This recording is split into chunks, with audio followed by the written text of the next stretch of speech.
continued from videos for Craftworld Saim Hann and White Scars.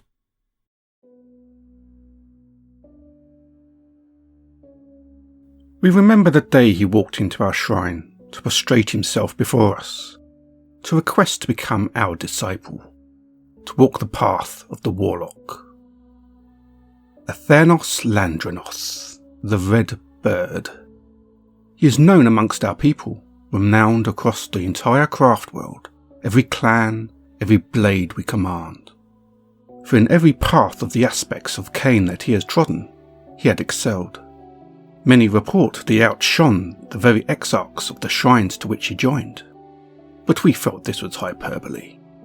Our people need so much to believe, to hope, so we thought they floundered, and desperately reached out to anyone, anything that could fill this void, this need. A need for a future, a need for heroes. Some say he, Athairnos Lladranoth, is to Samhan what Iriel is to Iandan. A bright hope for the dawn, a fiery blade arisen to lead us during this time of ending. Perhaps he is, but we will not cater to his ego. We will not strew rose petals before his path to ease his procession towards the cloak of many colours. We will not make it easy. We were not to know, but we were about to find out. So, the prodigal son dons the mask and splits his soul again. Do you never tire of war, young one? Do you not wish to walk other paths before you're called to your doom? Nay, master. My time is short, and the hour grows dark. I would walk the path in preparation of the part I am destined to play. Destiny is a fickle mistress. She promises much, but rarely delivers. In the nuances of her gazes, she beckons on, and gladly they dance to her tune, never knowing the music may stop at any point where she tires of the frivolity, or perhaps she rises one up to be sacrificed to the legend of another, her newest amour. You chase shadows of glory, but that is all they are, shadows. They have no substance. I witness your wisdom and see the truth in it. I know I was right to choose you as master for this segment of my journey. You know no shame. How gracious of you that we, Silgar of the Tower of Stars, who has guided this Craftworld among the Seer Council for over 4,000 years, we could be a footstep to your legend. Athairnos Lladranoth. The conceit.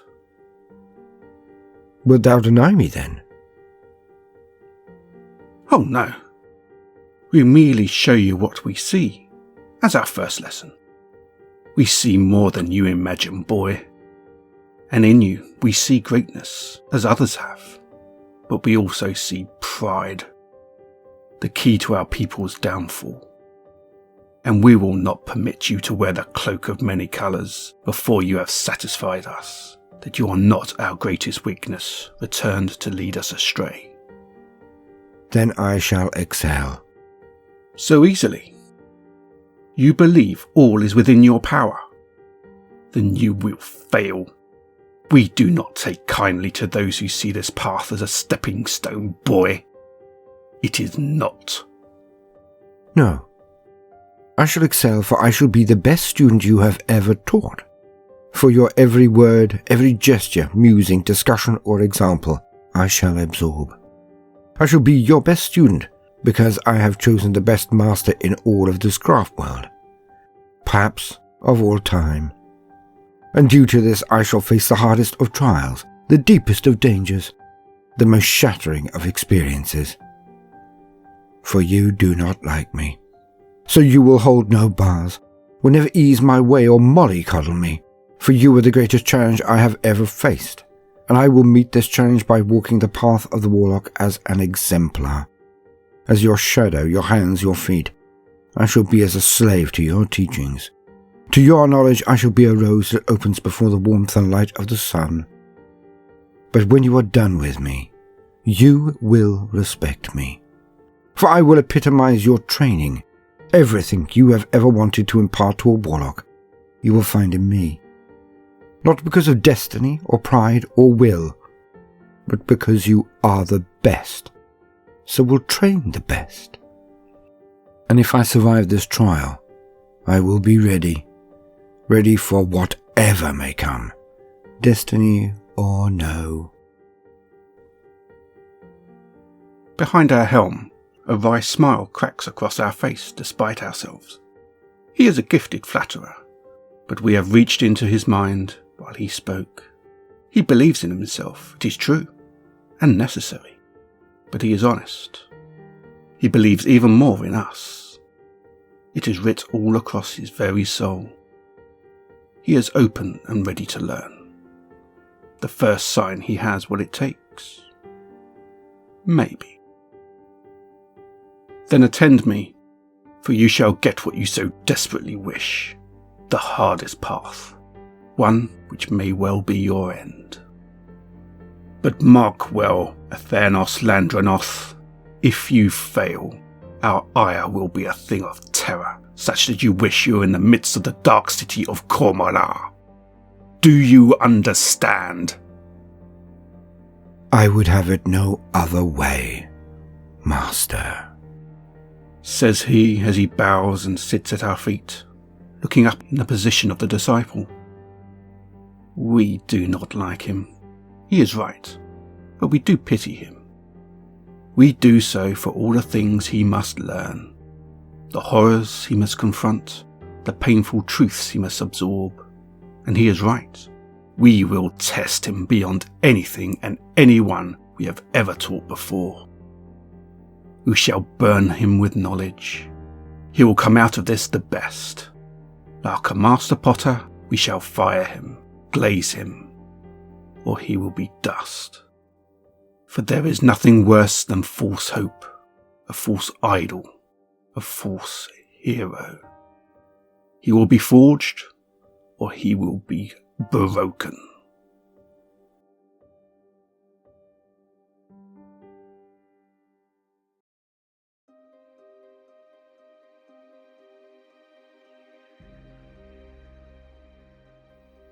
Welcome, gentle listener. I am Baldermort, your faithful servant, and I wish to introduce you to the forces, factions, and important units of the Warhammer 40k universe.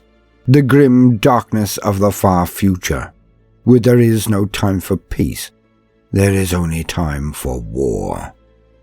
And today, we are to discuss one of the most iconic units in the game, one with a mystique that is only matched by its might. Of course, I speak of the Craftworld Eldar Seers. For of all the Psykers of the grim darkness, there are few, if any, with the power to match an Eldar Psyker, and none who can match their skill and knowledge. Despite being conceptualized and based on the Elves of Tolkien, one should never forget their actual origin within this setting. That one should never forget the genesis of the Eldar and the purpose for which they were created. They were built for war.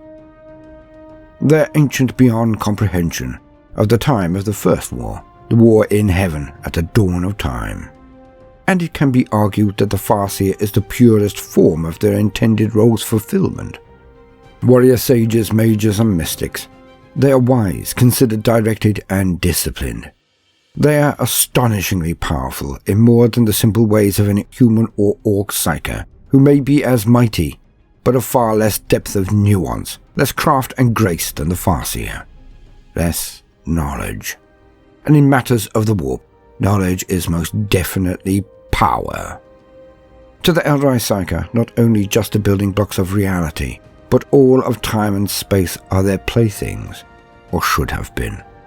But that was before the fall. Now these titans, the Farseers, are required in ever-increasing numbers to guard their ever more endangered craftworlds, their homes, those last floating bastilles of Eldar populace and culture set adrift in the cold expanse of space. But this all comes at the expense of who the Eldar are as a people. As more of their paths are disappearing, as so many young Eldar choose the path of the aspect warrior, and then some progress to the Warlock and the Farseer paths, where often they remain out of necessity and need, rather than their self-interest or personal development alone. And this is contrary to their culture. They sacrifice who they could have been for their people. But in so doing, they also sacrifice all that these psychic warriors and leaders could have produced. The works of art, the music or writing, the development and research, the teaching of others.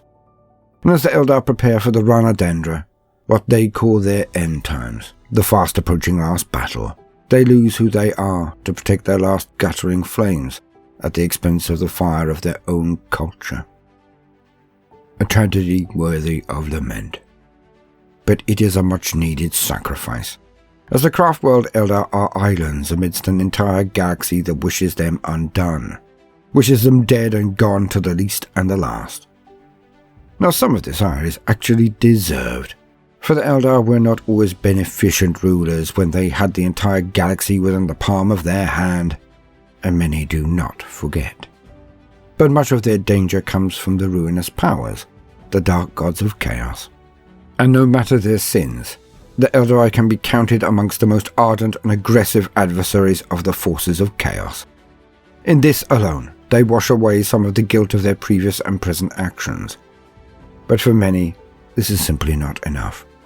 Not nearly enough.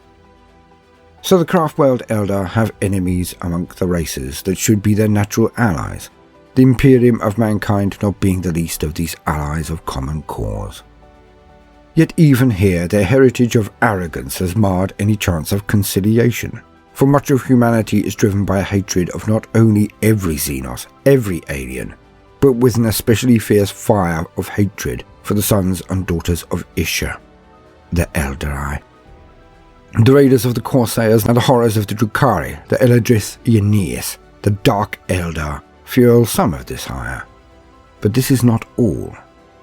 The perceived betrayal of the Eldar after the war against the Men of Iron, their standing back and allowing humanity to be eaten alive, butchered and enslaved during the Age of Strife, who many call Old Night. This is also a factor. And its genesis is firmly rooted in the only person who lived through that period and had influence in the Imperium's birth and then explosion across the stars. The Emperor of Mankind himself.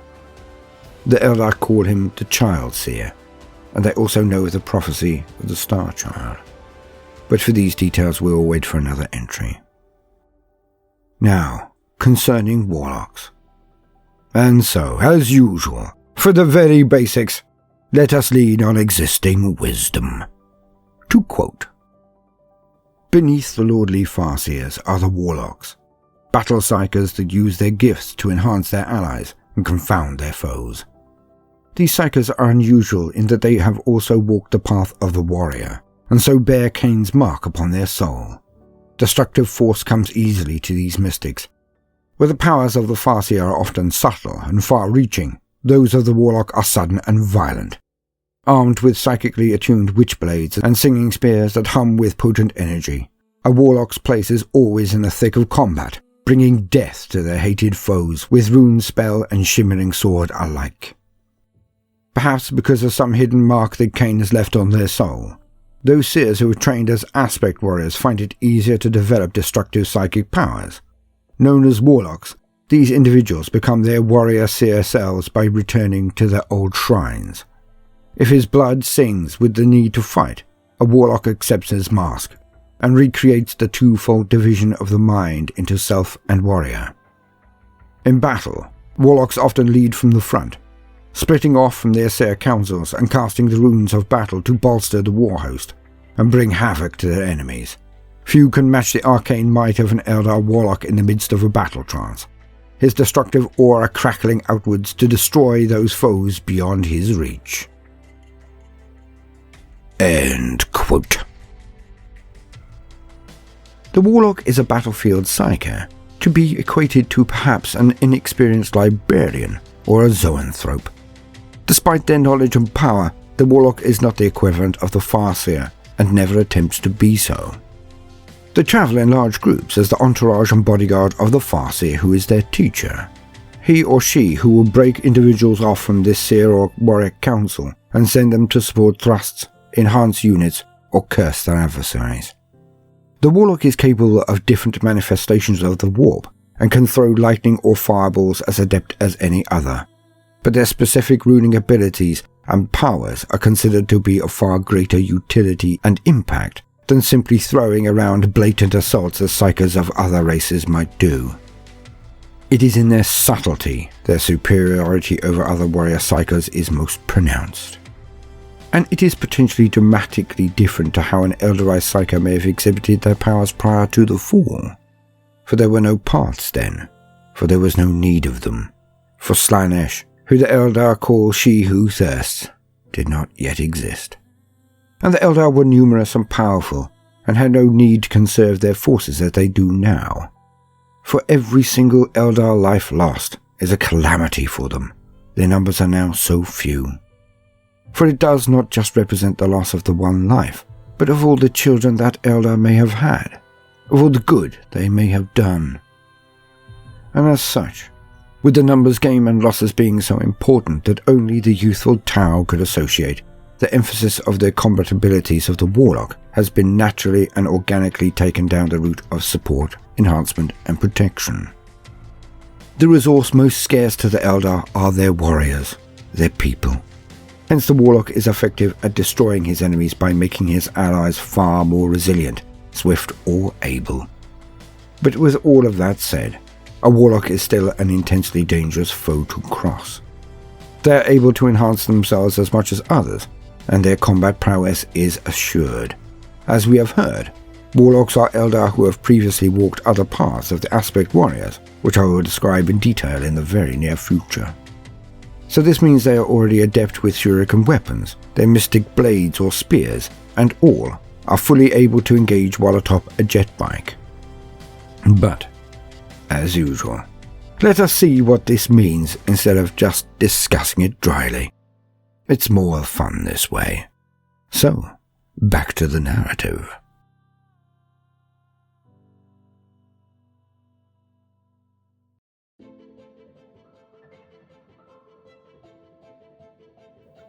We are amidst the clouds, atop our Wraithbone jet bike. Our Warlock Council is around us. The one who wears the cloak of many colours, the Autarch. He asks us to see. We coordinate. We overlook the battlefield from a myriad of our angles, my consciousness above, beyond, surpassing all others in its depth of scope. We sense new players on the field before ere they appear. Astartes. Mon Kai.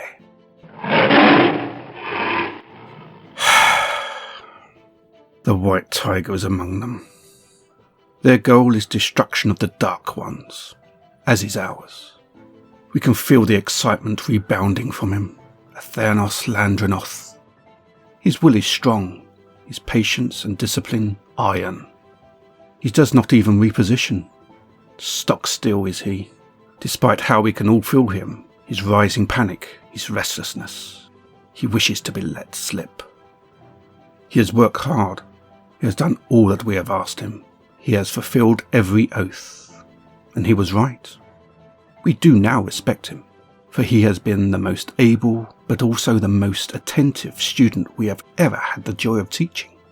A pity that in no future do we see him walk in the path of the Farseer. But he has but one path now. He has earned this. Athairnos Lladranoth, your friend awaits. Go. He says nothing, but inclines his head to me, and then he is off. With him gone, our position is given away, but no matter, for we were about to drop our cloak of obfuscation anyway. We raise our singing spear in the air and incline it down, pitching the nose of our Wraithbone jet bike down in the same action. We fly towards the enemy, the foul ones, and we bring all the wrath of Kayla Mensha Kane down on them.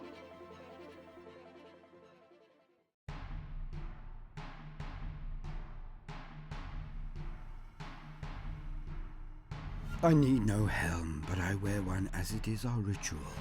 It separates me from the one who walks the paths. The Khan has command of all here. The matter is of such importance. The lieutenant is down, and so as senior sergeant, I am now his hammer, the one to lead the way, his fist. And the time is nigh. We have been fighting our way through these scum for hours, heading toward the monster in its lair. We know there are a pair of greater demons here. We must destroy them. After hard fighting in the skies, few vessels remain to us, even fewer pilots, and my Khan had need of the speed of the winds of Chigoris this day, hence do I sit in the cockpit of a landspeeder typhoon. Beside me is the most important man in the battle we're about to fight, a demon bane, the Storm Seer. I must make sure he arrives at the right point to turn the battle.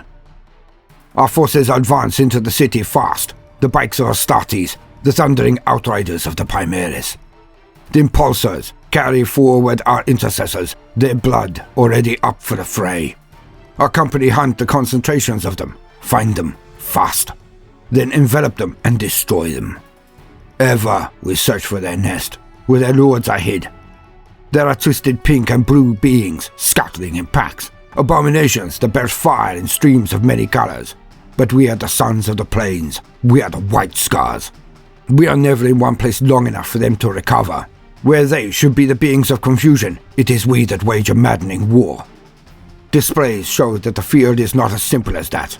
The Eldar come from the other side, with wind and lightning, shuriken and bright lance they come, tearing through the twisted ones as we, heading for the same point mayhap.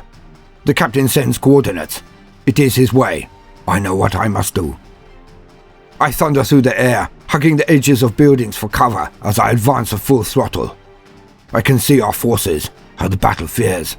We are being bogged down, held up. There are many of them, perhaps too many. I approach my coordinates and look over.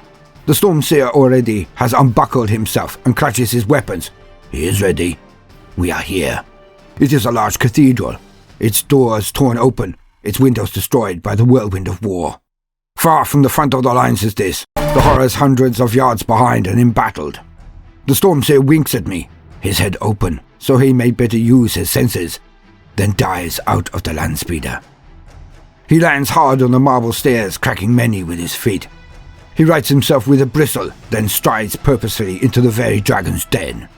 It is then that I receive another priority message. New coordinates, and a sigil with one instruction. Attempt. Ah, there are two then, it is confirmed. I shall attempt to slay the other greater demon. I climb into the skies, ready to dive down on the location. It is then that I see him. It can be none but he, the way he rides. It has been 100 years, but I have not forgotten. As a wild rider, as a shining spear. Of all that I have faced, only he has ever looked like that, flown like that, as if the entire sky was his, he its firstborn son. So, Red Eagle, let us do the dance of blades and blood. But we shall have to do this en route. I have a demon to kill.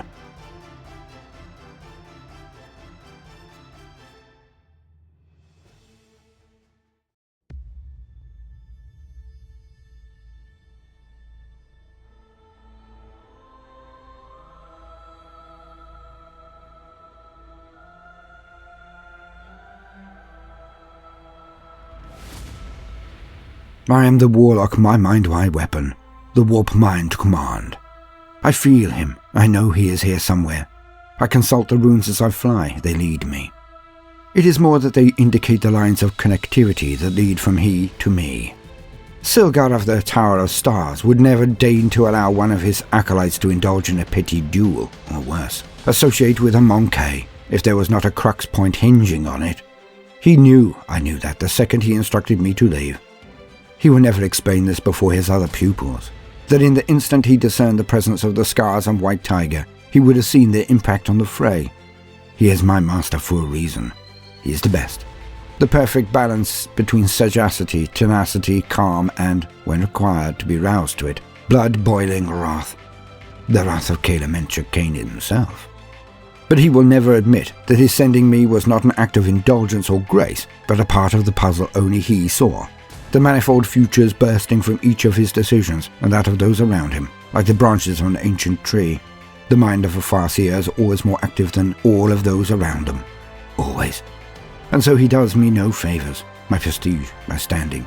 But this will make it easier later. The harder it all is now. I also cannot deny that I am elated, for I get to fight him again, White Tiger. And I spot him immediately. Alas, when you are white and growl so loudly, then all will see from whence you come. But how do I know it is him? Because he hugs the ground low and cunning, ears back, growling to create fear, his engine so loud, but presenting a reduced target as he closes to pounce. It is as when we first met, high above looking down. But this time, as I so wished for him the first time, he is bestride a steed that complied the skies. Well, I think. It's just tears. It is ugly, his steed. But it is a steed. He drops his speed for a moment, expertly firing his engines when whipping around. Out drops a marine, one gifted with the knowledge of the warp. I can feel his presence. He goes to confront the demon directly. Alas, if none come for him, none support him, then he is a dead Monkey. That is a servant of Tzeentch, not Nurgle or She Who Thirsts. Pure power alone will avail him little against the Lord of Change, a demon of wizardry. Perhaps. No. Silgar of the Tower of Stars would never lower himself so. But what is this? I find myself above, he now climbing into the skies. I am sorry. There are a multitude of enemies around us, White Tiger, but really, would you want it any other way? At this, the nose of my jetbike lowers into a dive, my shuriken catapults whirl into life. He rabbits, ducking behind cover as he accelerates faster than I had anticipated. Good. Let us do the dance of blades and blood again, White Tiger. Lead me to destiny while I attempt to rake out your eyes with my talons. I open fire and spray the cockpit of his ungainly steed. They barely scratch his ceramite armor. He was pitching perfectly to evade the worst of it, where he could not avoid all of it. I can feel his attempts to lock on to me, behind him though I am. I've seen those missile pods firing off before. The missiles can follow, but I will not permit this. If you want me, you will have to outfly me and get me into your bolter's sights, White Tiger. He tries. So bold, so strong, he is indeed a tiger. He shows me he has tricks up his sleeve. As we race against each other, he low again, but not for long. I pass a hab stack and he is there, practically beside me. He crept around the sides of the building in a burst of speed and superb control. He fires instantly, but sees nothing but shadows. Conceal. The rune for the hidden implodes and burns out as I cloak myself in darkness amidst the glaring day. He cannot see me, so turns back on course, but weaves like a butterfly, alternating height and speed regularly. He has learnt so much about being aloft. I remember our dogfights at 10 times these speeds. I am enjoying this too much, as my master suspected. But then, despite being behind the mask, I am who I am. Warrior and walker of other paths both. I was a dreamer once. Still me. I rise up, then dart after him, swooping like my namesake. Alas, we are interrupted. The flying manta-like monstrosities of Tzeentch fill the air before us, as we must be nearing the center of the contamination, the source. He lets fly with his heavy bolter, many of these beasts exploding in showers of unnatural viscera. Before us we can both see the twisting effect, the maddening unreality of the warp seeping into our realm. It is raining upwards, the ground slowly desiccating beneath us to provide the moisture. Each drop is a screaming face, a wounded animal, a perfect sculpture in miniature, fluidly shifting and in motion, upwards, each drop of rain. The hab blocks beneath us are jostling each other for air, a scrimmage of rockcrete and plasteel, the buildings shorn of their foundations and prowling the region for things to step or fall on. Everything has an ever-deepening tinge of blue, like we move not towards a place in the open air, but across an ocean floor. Deeper and deeper we head with every second. Some of the manta monsters get past White Tiger's fields of fire and attach themselves to his back fin, pulling him off course. Alas, a coincidence. My arm was poised, pulled back behind me, the length of psychoactive power in my hand ablaze, its tip a burning lance, its length a glaze of fire. I loose my dart, my singing spear, the concentration of my entire psychic might. It flies towards my mark, but hits the taggers on instead. The mantas are punctured through and set alight, both crumpling into nothing. As the skies are swiftly cleared by his heavy bolter and my spear, he dives down to his targets. Knowing my special liking of grenades, I see his hand raise over the cockpit and release one into the wind for me. Lamentably, I was not able to get out of the way in time, so touched was I by his gesture. As the fragmentation shattered in my face and the flames lash around me, not one but 3 of my defensive runes erupt from my armor in a blaze of light, burning out, but forcing all of the fragments and flames to part as I dart through them. My runic armor is not inexhaustible. I shall have to return the favor somehow. He flies at his top speed through the rain that flies upwards, which is deeply confusing for him, I can tell. He is less acrobatic now, I am sure. It is difficult to untrain the mind that the rain is not the source of safety from collision with the ground. Down, not up. Up, not down. A manufactorum attempts to lunge upwards with some of its walkways and attempt to entangle us like butterflies. I would slip around them with ease, but perhaps his answer is better. I follow as he launches a brace of his missiles into the oncoming metal trap, blasting away straight through it. We power through, but do not stop. And onwards we rush towards a massive building at the center of the conurbation, the mirror of the building we saw before, where White Tiger had dropped off another of his chapter, a huge erection to the glory of their god emperor by the design of it. But outside, standing at the front of it, but shrouded, there is something hidden. Reveal. I force my will into the runes hovering about me, charging another to burn its effect into reality. Beneath us, the shrouding is shattered by my rune, my power, but only just. The being beneath is powerful. The blue deepens further as it is revealed, making distances more difficult to estimate, more aquatic and dreamlike, soporific. But it has appeared, a feathered one, a lord of change. And I see why I am here, why my master sent me. Tiger flies low and strays it, launching a probing missile. But the bolters and the missiles pass through a field around it, like a bulb, and become little more threatening than confetti. I swear I see the bird extend its neck before the fluff and puff hits it harmlessly. Is it grinning? If a bird can be seen to be grinning, then this one is now. We shall have to do something about that. Tiger has circled fast but sure, taking in every angle. I switch to my otherworldly senses, to witch sight, to gain the lay of the land. Power is flooding from it, like fountains of might being released in steady flows into the very veins of this world. The being is weakened. It has rooted itself to the spot to be the central funnel of the energies from the rites across the entire globe. He is forcing his will into the world itself, to corrupt every blade of grass, every rock, every river, every mountain and prairie. But he is immobile. But he is not defenseless. Bubbles of rockcrete now float upwards in a huge area. Like mines, if he or I go within meters of them, their suspending fields burst, but they will fall in different directions at different speeds or gravitational pulls. A mystery to the eyes, I rely on my witch sight for clarity. The thing has thrown them up to deflect White Tiger's missiles, his bolts, the shuriken from my jetbike, the burn of my singing spear. Neither of us can get through its defenses alone. Ah, Silgar, you old fox. I burn through more of my runes as I affect the strands of reality. I am fast enough for my jetbike, but White Tiger has a fat grox of a steed. Protect.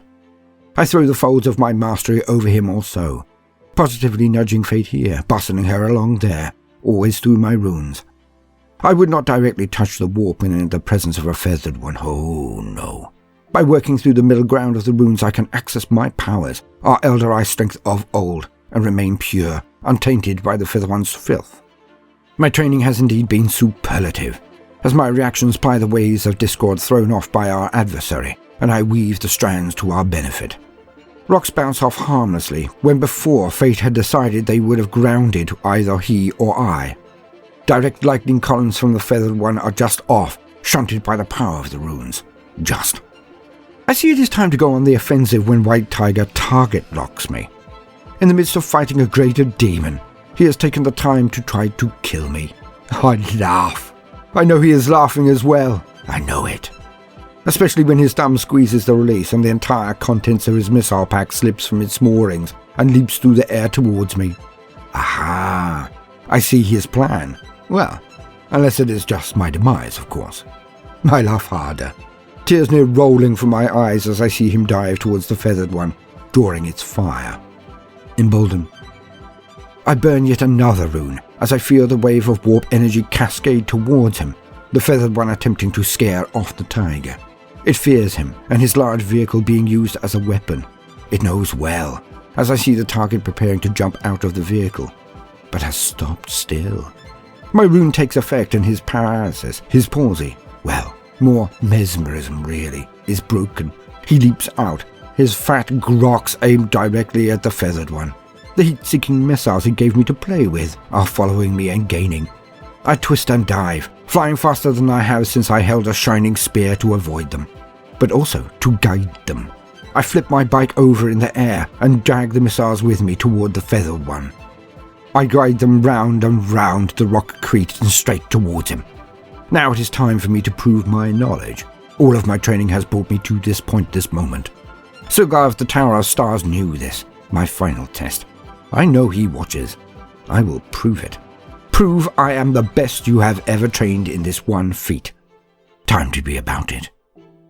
As fast as I am, my runes circle around me, as I power everyone simultaneously ready for this display.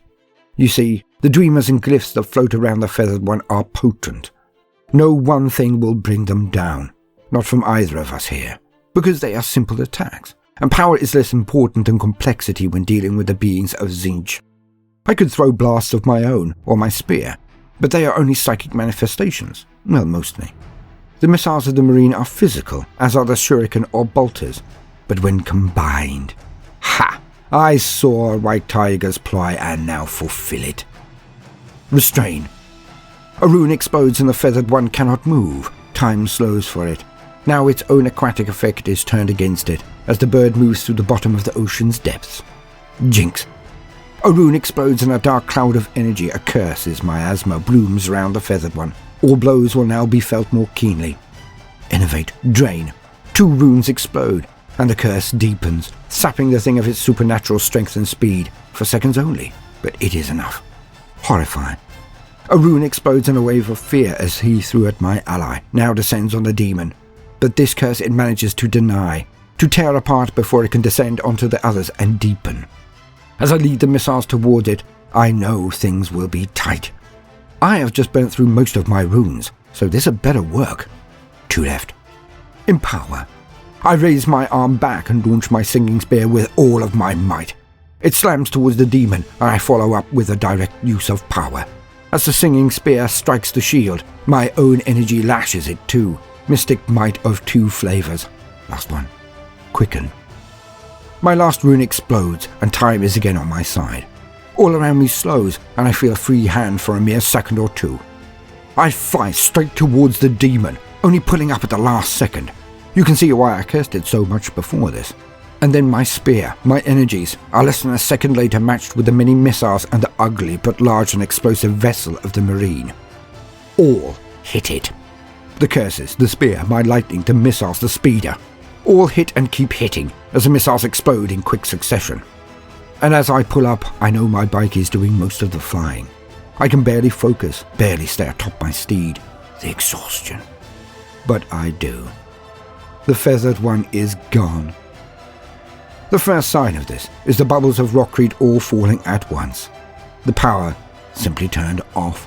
I sit atop my bike and chortle as White Tiger has to run and dive and duck to avoid being crushed. I have not the energy for the belly laugh it would usually elicit, but I will never forget it. Watching him leap in long strides and pounces, as his namesake. But it is over. Here, at least. The feathered one is banished. The other is being dealt with. It seems my master has decided to destroy it personally. And I almost pity the demon.